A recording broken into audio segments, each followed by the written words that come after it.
Hey guys, it's coreross and welcome to 6 News. In this video we're going to go over all the little details that you might have missed in the latest Operation Chimera cinematic for the Outbreak mode. So the first one is when Shankha gets off the truck, you see him walk up and he has a pouch on his side which has the same icon as the one that Lion has in his backpack, which we've seen a glimpse of in a previous teaser trailer for this. So we still haven't seen the left-hand cinematic yet. But we can see it has the same symbol, along with what looks like 2 syringes. So I'm wondering if there might be an additional ability that you have in Outbreak mode.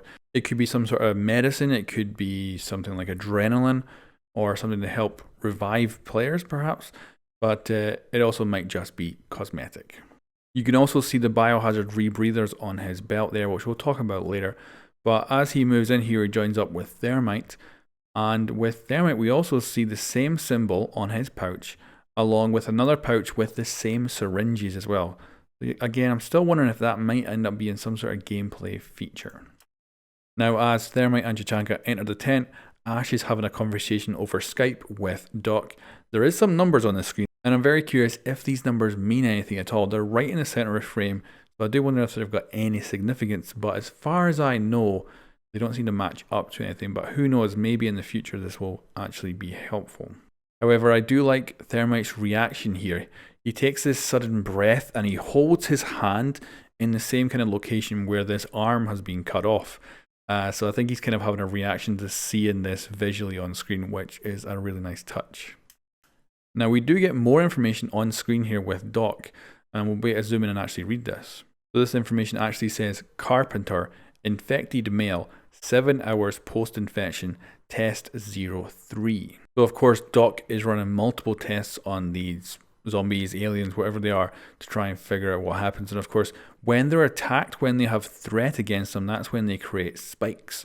So the more you damage something, the more spikes it can grow and the more defenses it can have, which is quite an interesting way around it, which means that stealth in the Outbreak mode is going to be very useful. Next up are these photos that Ash goes through, and they appear to have a time code. So they have what looks to be a date and year, and then the actual time. So it looks to be January 15th, 2010. But then it's followed by 17, which I'm not sure what that is. That might be the camera number, because that changes in the next photo. So we actually go across to this one. It's again the same. It looks like January 15th, 2010. But then 88, maybe camera 88, although I could be totally wrong, could be reading this completely incorrectly. But considering it has the time to the right hand side, I would think this would be a date. So that's my guess, but I could be wrong there.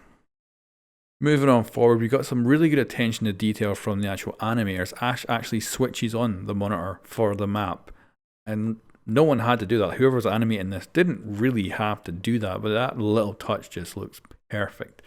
And of course, you might miss it most of the time. Then as Thermite turns around here, we get to see these rebreathers on his back, which are exactly the same as Thermite's and probably present on all of the cosmetics for the biohazard suits that you can get in Outbreak packs with Outbreak. So we've actually seen Glaz's full outfit. As far as we can see, there's actually no rebreathers on his suit, but they're probably on his back. And as far as we can tell, they glow. So along with these uniforms being yellow, they also appear to glow in the dark from these rebreathers. And then Thermite looks at the map and of course suggests making a very big hole by nuking the entire city. Now Tachanka is sitting down here and I'm not sure what he's playing with. It could be a screwdriver. It's got what looks like a handle and a sharp point. But what I like is the fact that he's kind of bouncing it off his helmet, which is a really cool touch. And his reaction here of not actually saying anything, just giving it like a little grunt, is really, really good. Now Ash goes to close her laptop here and we get this really quick glance at Shankha again. And again, he's holding that sharp thing in his hand. Now I don't think it's like a syringe or anything, I still think it's like a screwdriver. But it's cool to see him with his hand on top of his very iconic helmet, of course. And then as we move forward, we can see a pistol on the table. And we can see the face of the male French operator. And as Thermite moves these files, we get a look at the female Russian operator, and her name appears to be Lara Melnikov, and the male operator appears to be Oliver Flamant.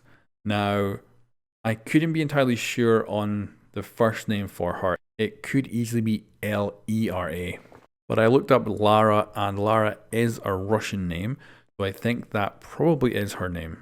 Now, there doesn't appear to be a scar on the female operator's face, so one of the commenters suggested maybe she actually gets that during the events of Outbreak, which would be kind of cool, but it also could just be a very early photo of this operator before she got that scar. Also, it could just be the detail in this photo, simply can't see it, but the scar might still be there. Then we've got the post-it note that says CBRN. We already know this stands for chemical, biological, radiological, nuclear. And this is a brand new unit that has been set up for Rainbow Six as a kind of reaction to all the chemical threats that these operators now face. And that means that these two operators come from their own CTU. Although we do know that the French operator comes from GIGN, we don't know if the Russian operator actually comes from Spetsnaz yet. That hasn't been entirely confirmed, but it's possible, or it could be that she comes from a different branch of the Russian military. And then, of course, the trailer ends with a really nice shot of Ash, and this is just a lovely trailer. And specifically, I'm hoping we're going to get trailers for the brand new operator soon. We can start guessing all about their gadgets. Anyway guys, thank you very much for watching this video, and I'll catch you next time.